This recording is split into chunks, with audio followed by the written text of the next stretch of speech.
This is Ruth Schmuff from Bedecked and Bedazzled, and today I am going to show you how to stitch pine trees. We all have canvases with pine trees on it. Let's face it, it's a thing. So I've tackled this one. It is going to be all buttonhole stitch, or primarily buttonhole stitch, worked with petite silk lame braid. So here's what I did. I started out and I put the snow on. Simple, long stitches of Neon Rays Plus. Then I put the darks in, again, simple long stitches of silk lame braid, regular silk lame braid. At that point, it looks kind of not exciting, but now we're going to make it look cool. So down here, I've done one section of buttonhole stitch. We're going to fill each of these nooks and crannies with buttonhole stitch, and that's going to make it all look like a cool tree. So use a single strand of petite silk lame braid doubled in your needle to make two. Bring your needle up at the top of a section and down in the same hole, making a loop.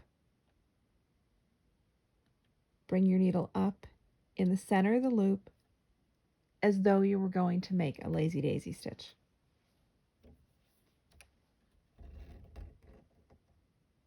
Pull it tight.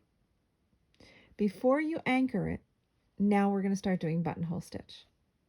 So back to the top, needle down, up at the bottom, inside the loop,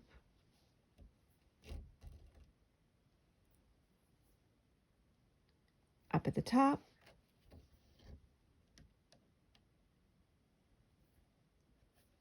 up at the bottom, through the loop. Keep doing this until you fill the area.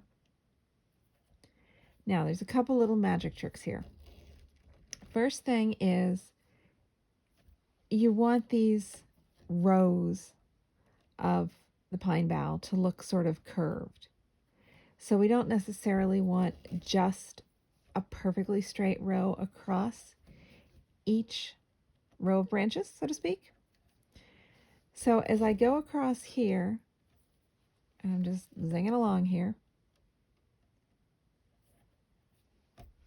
up in the loop, go back down at the top. We're going to curve the outer edge.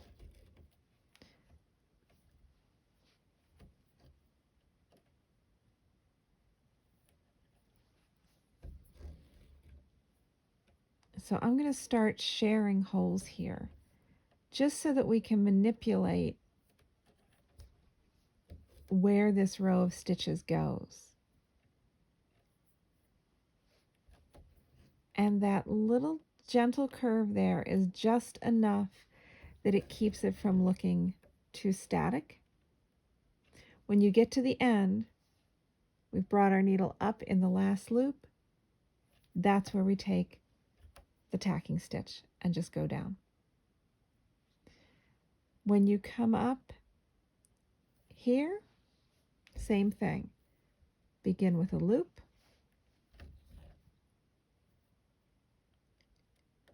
needle up inside the loop,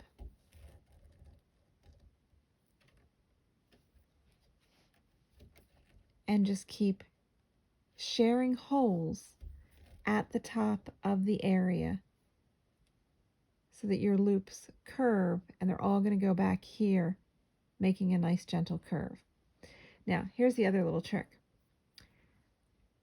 As I'm stitching these, all of my stitches share holes next to the snow. In cases where it butts up against the dark green, you can see here I pushed my stitches in between the dark green.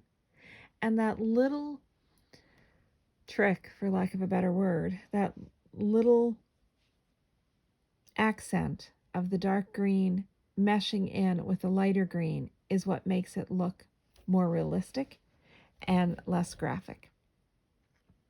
So, hope this helps you make beautiful pine trees and you have fun doing it.